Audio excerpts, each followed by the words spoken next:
नमस्कार। CNM classes with innovations channel पर आप सभी का स्वागत है। आरआरबी एएलपी प्रतियोगिता परीक्षा को ध्यान में रखकर मल्टीपल चॉइस क्वेश्चंस का सीरीज शुरू किया गया है।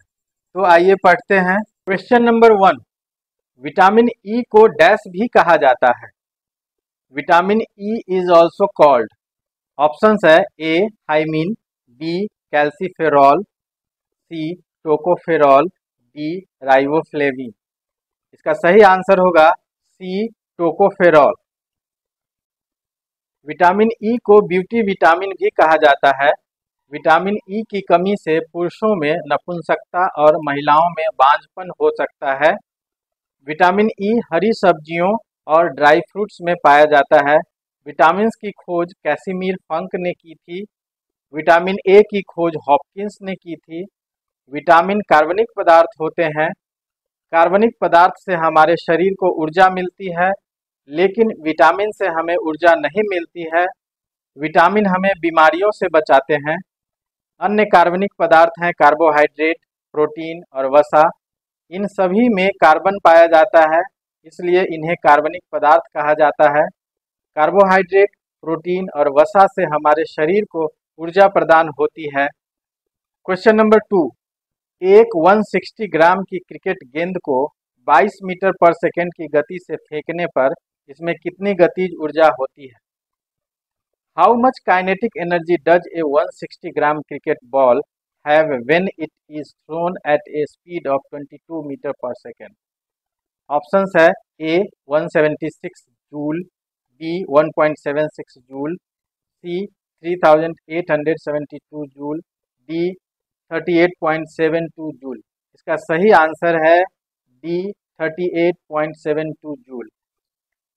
जैसा कि हम जानते हैं kinetic energy is equal to half mv square. आइए इसे डिटेल में समझते हैं। इस तरह से क्वेश्चन में मास और वेलोसिटी दिया हुआ है। मास 160 ग्राम और velocity 22 metre per second.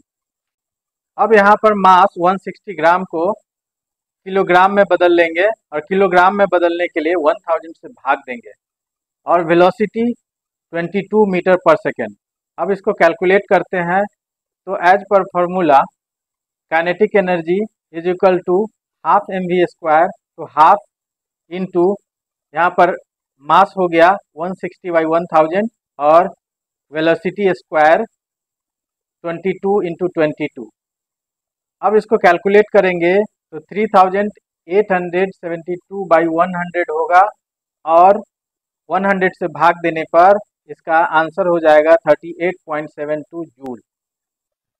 Question number 3, निम्नलिखित में से क्या केवल पौधों की कोशिकाओं में मौजूद होता है?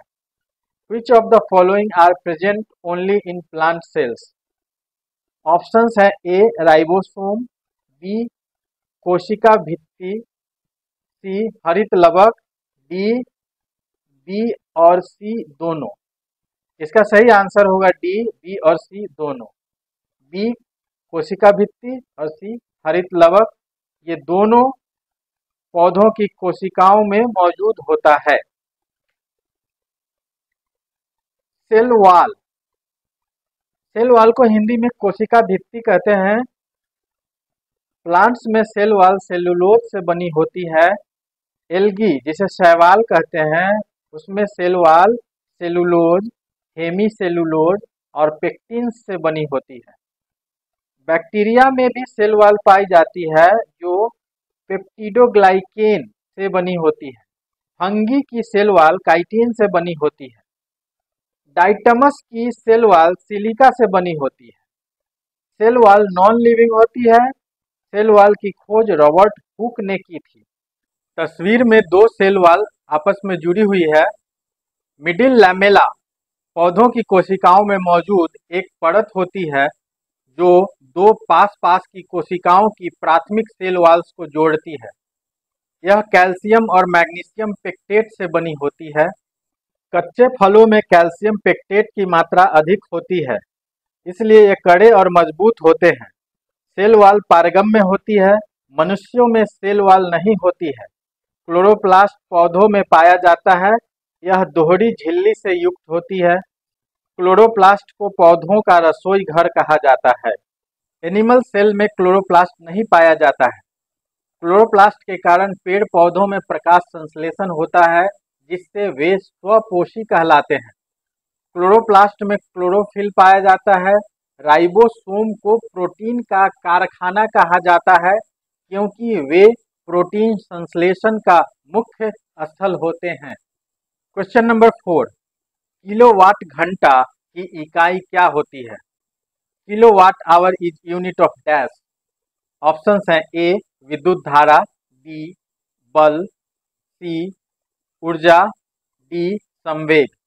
इसका सही आंसर होगा सी ऊर्जा। विद्युत धारा की इकाई एम्पियर है। बल की इकाई न्यूटन है।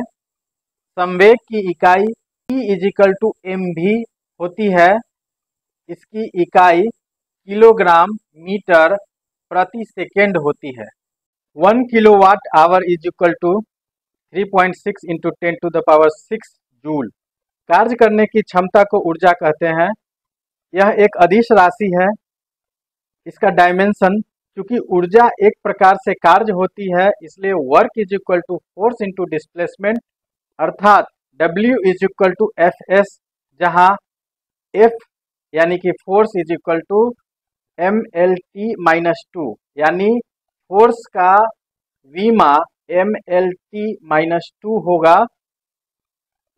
इस तरह से W is equal to MLT-2 into L। L यहाँ डिस्प्लेसमेंट का विमा है। W is equal to ML² T-2। पित्त रस का उत्पादन कहाँ होता है? Where is the bile juice produced? Options है जठर, यकृत, अग्नाशय, आंत। इसका सही आंसर होगा बी यकृत। ग्रंथियां। ग्रंथियां एंजाइम्स का निर्माण करती है, जूस का निर्माण करती है, हार्मोन्स का निर्माण करती है।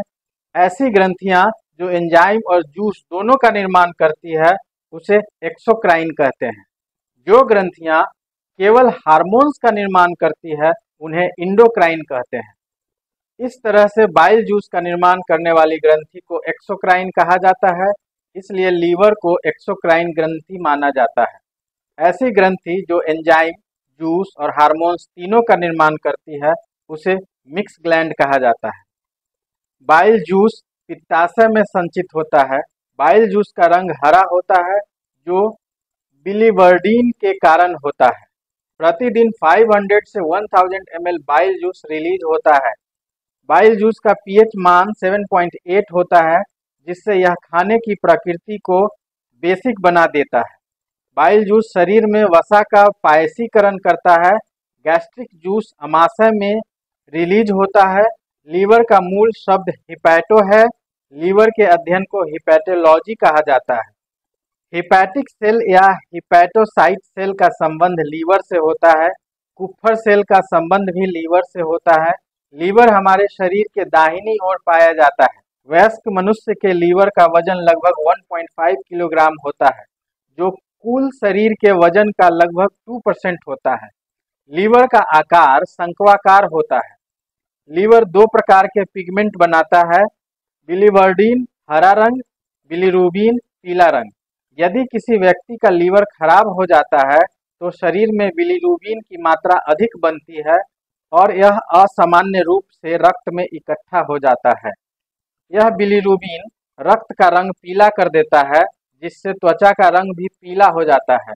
इसे पीलिया कहा जाता है। इसलिए हम कह सकते हैं कि पीलिया का प्रभाव लीवर पर पड़ता है। पुनर्निर्माण की क्षमता सबसे अधिक लीवर में पाई जाती है और सबसे कम मस्तिष्क में। लीवर हमारे शरीर का एक मुख्य उत्सर्जन अंग भी होता है। लीवर शरीर का सबसे बड़ा आंतरिक अंग है, जबकि त्वचा शरीर का सबसे बड़ा बाहरी अंग है। लीवर हमारे शरीर की सबसे बड़ी बहिस्रावी ग्रंथि है।